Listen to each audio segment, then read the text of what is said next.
জ্ঞান আহি কি কৰিলে তেওঁ যে তেওঁ কৰিলে কি তপস্যাত লাগিল তপস্যা কৰিব ধৰিলে আৰু তপস্যা কৰোঁতে কি হ'ল আধা বয়স গুচি গ'ল তেওঁ আধা বয়স গুচি যোৱাৰ পিছত কি হ'ল তাতে পদ্মকল্পত ভগৱান কৃষ্ণ আহি কি হ'ল আবিৰ্ভাৱ হ'ল দেখা দিলে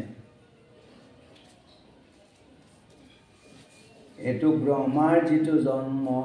সেইটো হ'ল কি ব্ৰহ্মকল্প আৰু দ্বিতীয়তে যেতিয়া এই তপ কৰি থাকোঁতে ভগৱন্ত আহি পেলাই তেওঁক তাতে দেখা দিলা পদুমফুলৰ আগত এই পানীৰ মাজতে তেওঁ তাতেই বৈকুণ্ঠ নগৰ সৃষ্টি কৰি দিলে সৃষ্টি কৰি দি ব্ৰহ্মাক আগত সাক্ষাতে দেখা পালে ব্ৰহ্মাই দেখা পাওঁতে ব্ৰহ্মাক আদেশ দিলে তেওঁ ব্ৰহ্মাই নানান ধৰণৰ স্তুতি কৰিলে স্তুতি কৰাৰ পিছত কি কৰিলে ব্ৰহ্মাক তেওঁ পদ্মকল্পত দেখা দি তেওঁ সকলো তেওঁ সৃষ্টি কৰাৰ কাৰণে কেনেকৈ ভক্তি কৰে কেনেকৈ তাতে পদ্মকল্পতে তেওঁ 4টা শ্লোকত ভগৱন্তই এই মহাভাগৱত তেওঁৰ মুখৰ বাণী কাক দিছিল ব্ৰহ্মাক দিছিল ব্ৰহ্মাই 4টা শ্লোকত 4টা শ্লোকত ভগৱন্তৰ পৰাই ভাগৱত পাইছিল সেই কথাখিনি কি হ'ল ইয়াতে স্বয়ম্ভু মুনি আৰু বিদুৰৰ মাজত মৈত্ৰী আৰু বিদুৰৰ মাজত আলোচনা হৈ আছে হে ৰাম শুকনি গদতি শুনানৰ পতি কথা যেন আতপৰ সুকাৰু পুত্ৰৰ শুনি প্ৰশ্নোত্তৰ কৌতূহল বিদুৰ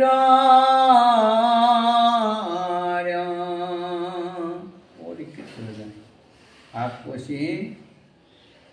নৃপতি সুখদেৱে কাক কৈছি নৃপতি পৰীক্ষিত ৰজাক কৈছি যে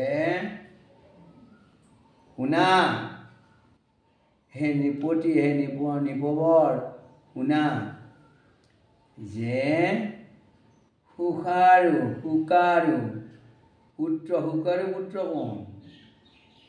মৈত্ৰী ঋষিৰ পিতৃৰ নাম আছিল সুকাৰু আৰু তেওঁ কৈছে যে তুমি শুনা কোৱাক কৈছে বিদুৰ শুনা ভগৱন্তৰ লীলা কথা প্ৰভুৱে কেনেকুৱা কৰি লীলা কৈছে তোমাক মই আজি কওঁ শুনা ঈশ্বৰ কৃষ্ণৰ কথা আধৰ কৰিয়া বহু যতনে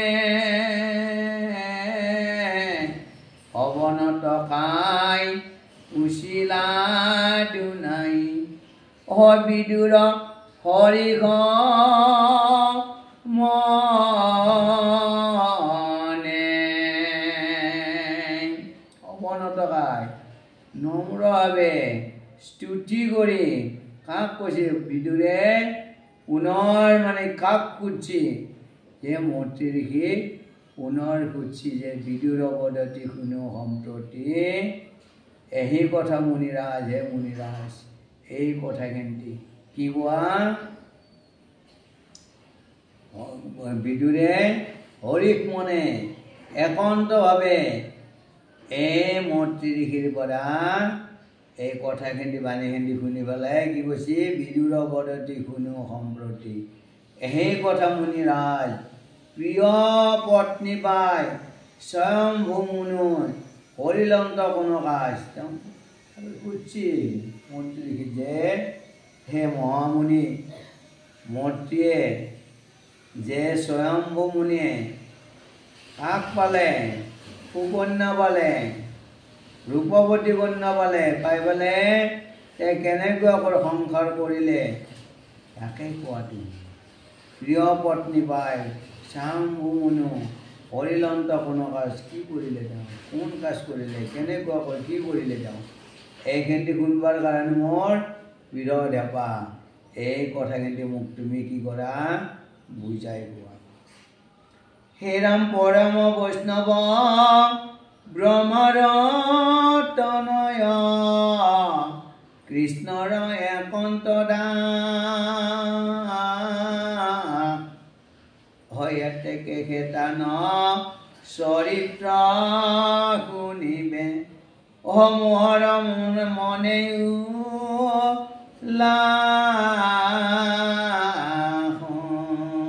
হে মহমুনি তেওঁ পৰম বৈষ্ণৱ তেওঁ ব্ৰহ্মাৰ তনয় গুণী শাম্ভু মুনি ব্ৰহ্মাৰ তনয় ব্ৰহ্মাই প্ৰথমতে কাক জন্ম দিছিল চাৰিসিদ্ধক জন্ম দিছিল চাৰিসিদ্ধক যেতিয়া জন্ম দিলে চাৰিসিদ্ধক জন্ম দিয়াৰ পিছত তেওঁ এই কৃষ্ণৰ নানান অৱতাৰৰ কথা নানান লীলাৰ ভগৱন্তৰ আদিৰ গোটাইখিনি কথা তেওঁ পুত্ৰসকলক বুজাই ক'লে বুজাই কোৱাৰ পিছত কি হ'ল তেওঁলোকৰ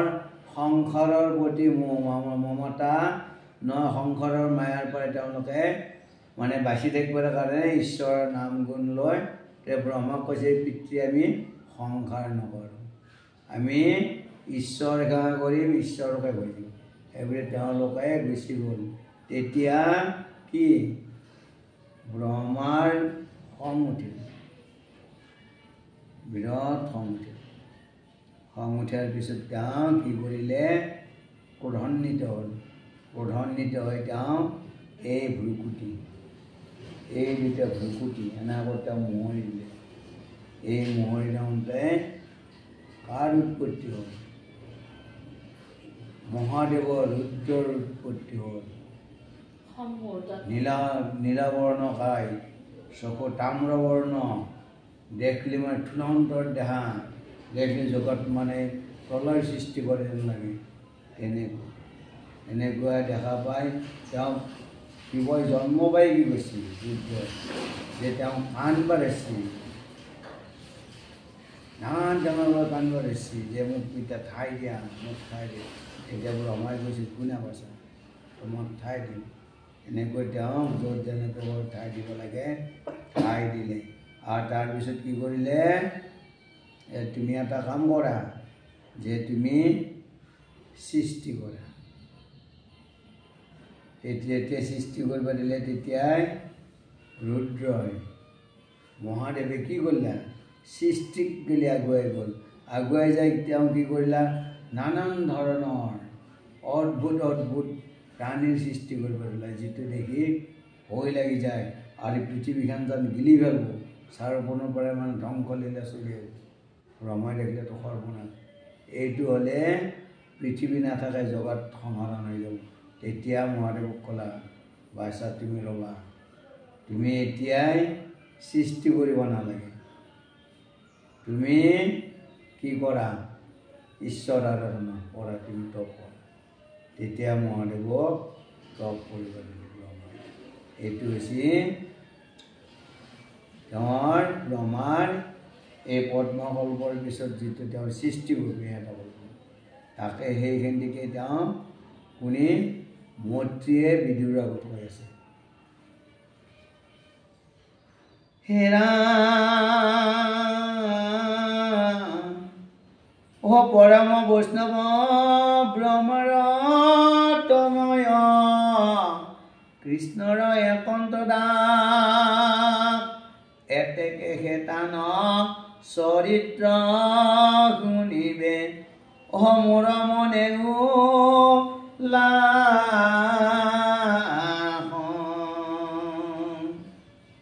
বিদুৰে ভাগ কৈছে মূৰ্তিয়ে দেখিছে তেওঁ পৰম বৈষ্ণৱ তেওঁ কৃষ্ণৰ একান্ত দাস গতিকে মই তেওঁৰ কথা শুনিবৰ কাৰণে বিৰত হেঁপাহ মোক কোৱা তুমি সোনকালে কোৱা যে মোৰ প্ৰভুৰ কথা শুনিবাক গ'লে খুব মানে আগ্ৰহেৰে বাট চাই আছোঁ মহামুনি এই মূৰ্তি তুমি মোক কোৱা কি কোৱা পৰম পুৰুষসকলে বেদ শাস্ত্ৰ পঢ়ি জীৱা বহু শ্ৰম পায় বিষ্ণু বৈষ্ণৱৰ কথা শ্ৰৱণেহে তাহাৰ ফল সদায়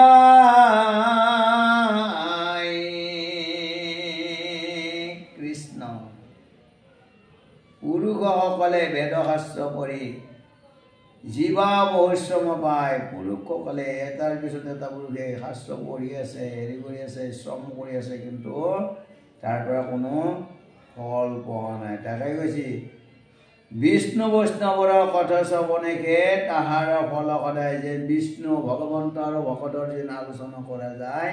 তাতহে ফল পোৱা যায় বাকী যিমান শাস্ত্ৰ পঢ়া যায় যিমান যি কৰা নাযায় তাৰ পৰাই শ্ৰমী কৰা যায় তাৰ পৰা কোনো ফল পোৱা নাযায় কাৰ পৰা ফল পোৱা যায় এই ভগৱন্তৰ ভকতৰ কথা যেদিন আলোচনা কৰা যায় তে ভগৱন্তক যেন ভক্তি কৰা যায় তেতিয়াহ'লে তাৰ ফল সদায় সুফল তাৰ ফল সদায় ৰসল তাৰ ফল সদায় আনন্দদায়ক আৰু সাধুৰ চৰিত্ৰ পৰম পবিত্ৰ তাক যিটো শুনি তাক যিটো নুশুনাই যদি চাৰি বেদে পঢ়ে অবিচ্ছেদে তবতাৰ কিছু নয় সাধুৰ চৰিত্ৰ পৰম পবিত্ৰ তাক যিটো নুশুনাই সাধুৰ চৰিত্ৰ মানে কি ভকতৰ কথা ভগৱন্তৰ কথা তাক যেন নুশুনে তেতিয়াহ'লে কি কৈছে যদি চাৰি বেদ পঢ়ে অবিচ্ছেদ তবু তাৰ কিছু নহয় চাৰি বেদ 14 শাস্ত্ৰ 18 পুৰাণ পঢ়ি শেষ কৰিব পাৰে কিন্তু কি তাৰ ফল একো নহয় কৈছে পাণ্ডিত্য হে কৈছে কিন্তু তাৰ ভকতিটো উপজা নাই সেইকাৰণে তাৰ ফল কোনো নহয় যে পঢ়া অলপ শুনে তাক ভক্তিভাৱে ঈশ্বৰৰ মনটো থৈ পেলাই কি কৰিব লাগে পঢ়িব লাগে ভগৱন্তৰ ৰূপটো সাক্ষাৎ দেখি থাকিব লাগে যে প্ৰভু আছে প্ৰভু এতিয়া আমি কি কৰি আছোঁ কথা কৈ আছোঁ ইয়াত আমি পঢ়ি আছোঁ কি প্ৰভুৰ বাণী মুখৰ বাণী এতিয়া আমি কথা কৈ আছোঁ হেৰা এতেকে শুনিও মনুৰ চৰিত্ৰ গুৰু মোক কৃপা কৰি জাত বৈষ্ণৱৰ কথা শুনিলেকে সংঘৰ তাপক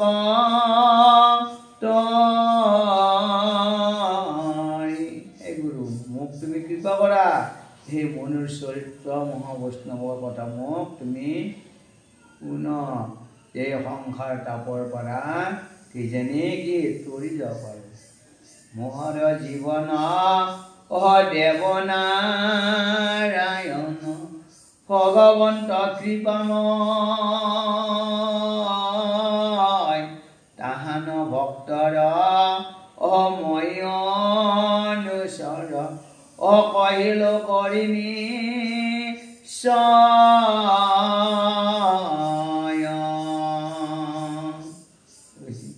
মোৰ জীৱন্ত প্ৰভু ঈশ্বৰ নাৰায়ণৰ ভগৱন্তৰ কৃপাত মই তেওঁৰ কথাবিলাক শুনি আছোঁ আৰু তেওঁৰ মই ভক্তৰ কথা তেওঁৰ মই অনুচৰ গতিকে তুমি মোক এই কথাখিনি কোৱা নিশ্চয় মই জান কৃতকৃত হওঁ যে তেওঁৰ কথা শুনি মই এই সংসাৰ তাপৰ পৰা তৰি যাব পাৰোঁ জানি মোৰ ৰমন কৰিও শ্ৰৱণ ভক্তৰ চৰিত্ৰ যত এহি মানে মই কৰোঁ প্ৰাৰ্থনা বাপত যুচৰ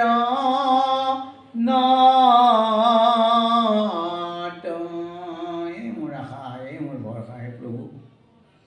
হে ঋষিবৰ হে মূৰ্তি তোমাৰ চৰণত মই কি কৈছোঁ প্ৰণাম কৰিছোঁ তোমাৰ চৰণত মই শিৰ থৈছোঁ তুমি মোক এই কৃপাকান্তি কৰা আৰু নিগত অতি সুখ অশুনা পৰীক্ষিত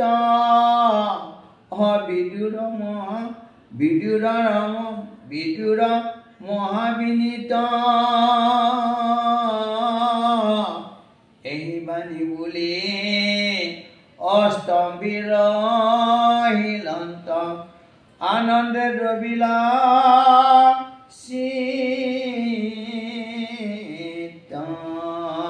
হে ৰজানিপতি হে পৰীক্ষিত তুমি শুনা কোনে কৈছে সুখদেৱে কৈছে শুনা এনেকুৱা কৰি বিদুৰে সেই মহামণি মন্ত্ৰীক স্তুতি কৰিছে যে মোক প্ৰভুৰ কথা বিনীতভাৱে নম্ৰভাৱে কি বুলি কৈছিল এহি বাণী বুলি স্তম্ভীৰ হিলন্ত আনন্দ দ্ৰবিলা চিত্ত এই কথাখিনি কয় তেওঁ কি কৈছে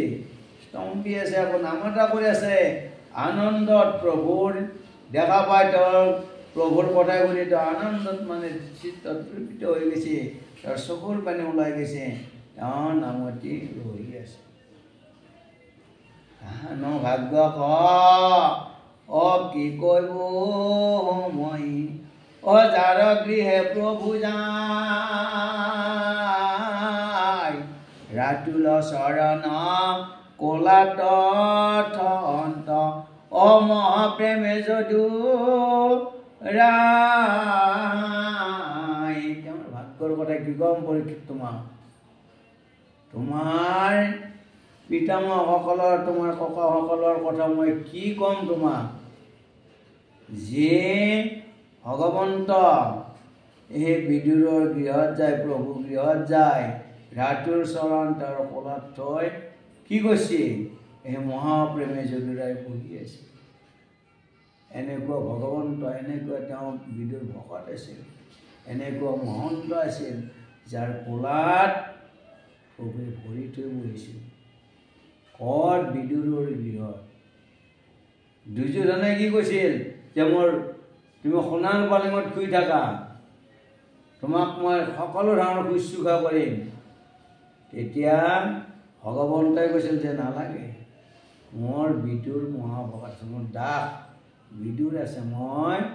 বিদুৰৰ গৃহতে আজি ৰাতিটো থাকিম এই বুলি বিদুৰৰ গৃহলৈ গুচি গৈছিল হে ৰাম কৃষ্ণৰ পৰম ভক্তি নিৰূপম সাধুজন দেহাৰ কৌৰৱ নন্দন মহাবিচক্ষণ হৰিষে বান্ধৱ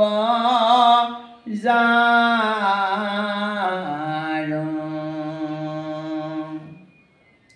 কৃষ্ণৰ পৰম ভকত কোনে আছিল বিদুৰ সাধুৰ মধ্যেও তেওঁ কি আছিল সাৰ আছিল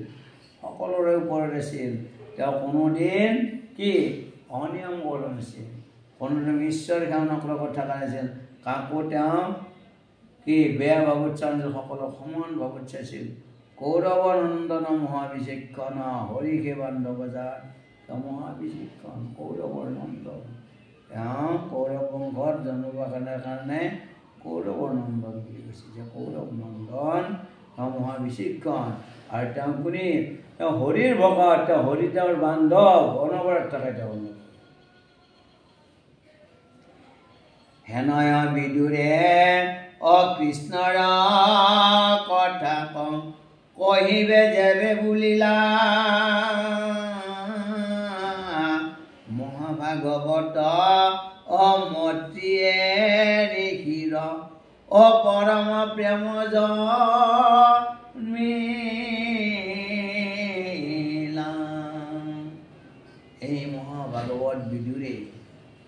এই মহাভাগৱত মৈত্ৰী ঋষিক যেতিয়া ঈশ্বৰৰ এই কথাবিলাক ক'ব দিছে, ঈশ্বৰৰ কথা সুধিছে, মহাভক্ত বিদুৰে কাৰ কথা সুধিছে? কৃষ্ণৰ কথা সুধিছে। তেওঁ সৰ্বতো প্ৰকাৰে কৃষ্ণক জানে, সৰ্বতো প্ৰকাৰে তেওঁ কৃষ্ণক চিনি পায়, তথাপিও তেওঁ কি কৈছে? কৃষ্ণৰ কথা সুধিছে। এতিয়া মৈত্ৰী ঋষিয়ে মহাভাগৱত মৈত্ৰীৰ চকুত পানী হৈছে, হৃদয়ত প্ৰেম জাগৃত হৈছিল যে মোৰ দৰে ভকতে প্ৰভুৰ কথা সুধিব লগা হৈছে, যে ভগৱন্তৰ লগতে আছিল, যে প্ৰভু যাই বিদুৰৰ গৃহত উপস্থিত হৈ তেওঁ ৰাতি বঞ্চিছিল, আৰু সেই বিদুৰে আকৌ মোক কি কৰিছে? প্ৰভুৰ কথা কৈছিল। এই বুলি মৈত্ৰী ঋষিয়ে প্ৰেমত মানে গদগদ হৈ গৈছিল যে মই কিমান পুণ্যৱান। লমসি হৰিলা অলতক জৰিলা, আনন্দে মজিলা মন,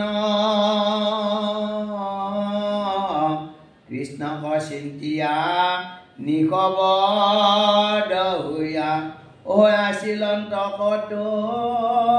খন। বিদুৰৰ বাণীত, বিদুৰৰ কথাত, আনন্দত তেওঁ লম্ভি কৰি উঠছে, আৰু তেওঁ কি কৰিছে?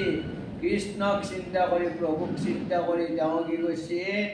প্ৰভুৰ ৰূপটো চাই তেওঁ নিকবদ হৈ আছিল। তেওঁ কোনো কথা নকৰি প্ৰভুৰ প্ৰেমত মজি তেওঁ প্ৰভুৰ কথাই চিন্তা কৰি আছিল। পাছে প্ৰশংসিয়া বুলিবে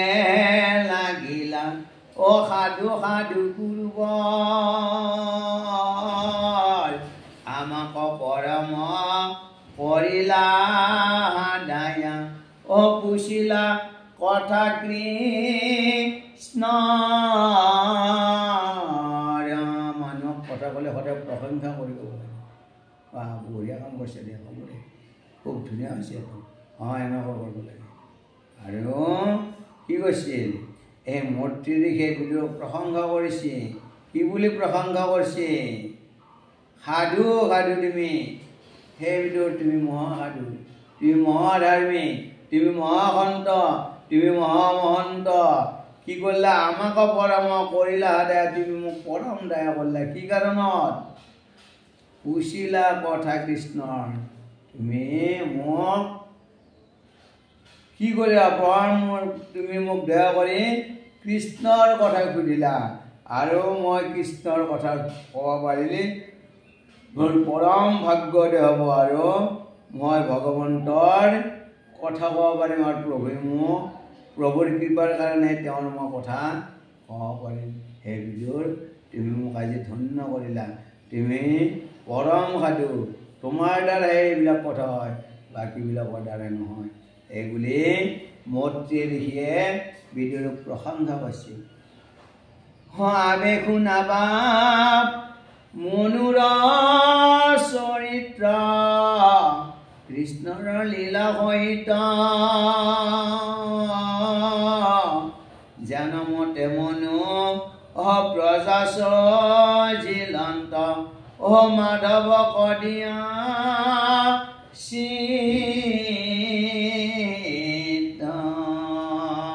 মৈত্ৰী ঋষি কৈছে, বাপ হে বিদুৰ শুনা, তুমি মনুৰ চৰিত্ৰ, কৃষ্ণ লীলাৰ কথা শুনা, মই কওঁ তোমাক। কেনেকুৱা কৰি মনুৱে সংসাৰ পাতিলে, জানমতে মনু প্ৰজা সজিলন্ত, মাধৱ কদিয়া চিত্ত, ভগৱন্তৰ চৰণত কওঁতে ভগৱন্তৰ তাত চিত্তটো ধৰিতে কেনেকুৱা কৰি সংসাৰ কৰিবলৈ ধৰিলে, প্ৰজাৰ সৃষ্টি কৰিব ধৰিলে, সংসাৰৰ সৃষ্টি শুনা, মই তোমাক কওঁ। শুনা মহামণি,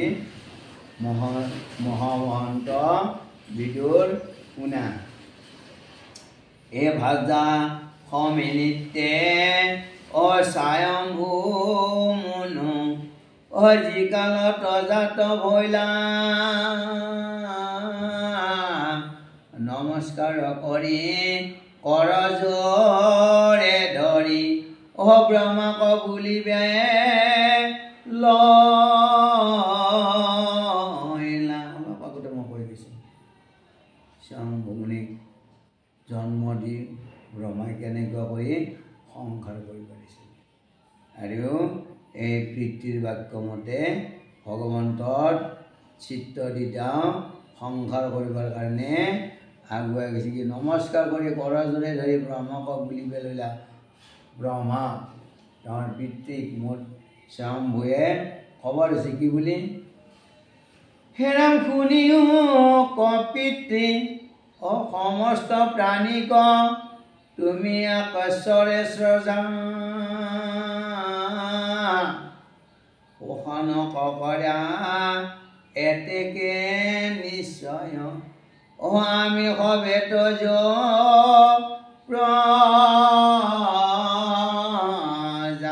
হে পিতৃ শুনা তুমি সমস্ত প্ৰাণীক স্ৰজন কি কৈছ সৃষ্টি কৰিছ স্ৰজন কৰিছ সমস্ত কোনেও ক পিতৃ সমস্ত প্ৰাণীক তুমি একেশ্বৰে স্ৰজ তুমি অকলে সৃষ্টি আছ যিমানে এতিয়ালৈ তুমি সৃষ্টি কৰিছা তুমি অকলেই কৰিছ আৰু পোষণো তুমি পোষণো তাৰমানে পুহিছ তাৰপিছত কি হৈছে পোষণো কৰা এতেকে নিশ্চয় আমি সবেতো তুমি যিহেতু কয় সৃষ্টি কৰিলে আমাক পুহিলাও কৰি তোমাৰ পিতৃ হ'লে আমি তোমাৰ প্ৰজা তোমাৰ দ্বাৰা আমি ৰক্ষিত হৈ আছোঁ যদ্যপি পিতৃক আমাত কিঞ্চিত অপেক্ষা নাহিকে মনে তথাপি পিতৃক সেবিবাক লাগে পুত্ৰ ভৈলা সৰ্বক্ষণে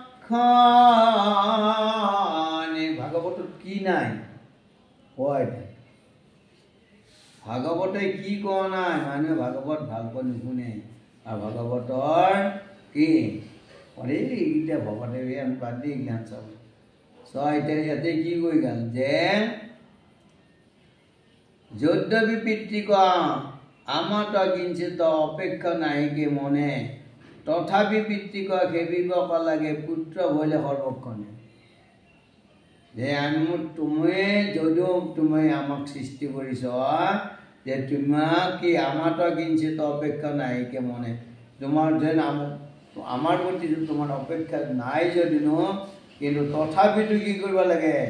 তথাপি পিতৃক সেৱিক তথাপি পিতৃ সেৱা কৰিব লাগে আৰু কেনেকুৱা কৰি পুত্ৰ ভৈলে সৰ্বক্ষণে যিহেতু পুত্ৰ প্ৰভু ব্ৰহ্মক কৈছে তুমি কোৱা কেনেকৈ মই সৃষ্টি কৰিম কি কৰ্ম কেনেকৈ তোমাক সেৱা কৰিম তুমি মোক এই হৈছে পুত্ৰৰ কৰ্তব্য এতে ভাগৱতে গৈছে এতেকে আমাৰ কুশলৰ অৰ্থে কৈও বিধি বিশেষ জনমতে কৰ্ম তজু সেৱা কৰিও তাকয়া দে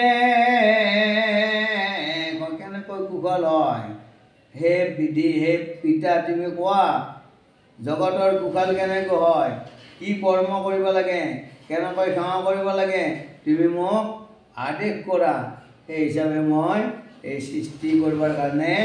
আগবাঢ়ি যাম যাহাক কৰিলে ইহলোকে কীৰ্তি পৰলোকে হৈব গতি প্ৰণাম চৰণে কায় বাক্য মনে বুজায়ো তাক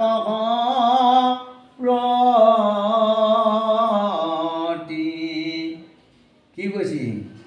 যে যাক কৰিলে ইহলোকত কীৰ্তি থাকে যায় ইয়াত কীৰ্তি ৰৈ যায় সদায় নাম জিলিকি থাকে পৰলোকক গ'লে কি গতি পায় ঈশ্বৰ প্ৰাপ্তি হয় গতি পায় মানে প্ৰণাম চৰণ কায় বাক্য মনে বুজায়ো তাক সম্পৰ্কে তোমাৰ চৰণত মই কায় বাক্য মনে একন্তভাৱে তোমাৰ চৰণ ধৰি মই তোমাক সেৱা কৰিছোঁ তুমি মোক ভালকৈ বুজাই দিয়া মই কেনেকৈ কৰি সংসাৰত আগবাঢ়িম খোজ দিম কোনে কৈছে স্বয়ম্ভু কাক কৈছে ব্ৰহ্মাক কৈছে আৰু ব্ৰহ্মাৰ আগত এই কথা কিন্তু কোনে কৈছে মৈত্ৰীয়ে কৈছে কাৰ আগত বিদুৰৰ আগত তাৰপিছত এই কথা কিন্তু আৰু কোনে ক'লে শুকে ক'লে কাৰ আগত পৰীক্ষিত ৰজাৰ আগত আৰু কাক কোনে ক'লে এই কথাখিনিকে আমাৰ আগত সুতে ক'লে কাক সৌনকাদি ঋষিসকলক আৰু আমি আজি তেওঁলোকৰ কৃপাত এই মহাভাৰত গুৰুজনৰ কৃপাত সংস্কৃতৰ পৰাই গুৰুজনে আমাক কৃপা কৰি আমি বুজি পোৱা কৰি নিজৰ ভাষাতে ৰচনা কৰিছোঁ ভাগৱত ইমান কৃপালো আমাৰ গুৰুজনক যে গুৰুজনাই এখানি কৃপা নকৰিলে হয় যে ভাগৱত আমি কিবা জানিলোঁ নেকি একো ঈশ্বৰ বুজিব পাৰিলোঁ নেকি একো নাজানিলোঁ ইমান কৃপা কৰিছে আমাক আৰু সেই গুৰুজনকে আমাৰ অসমীয়া জাতিটো মানিব নোখোজে শংকৰ কোন বুলি প্ৰশ্ন কৰে কৃষ্ণ প্ৰভু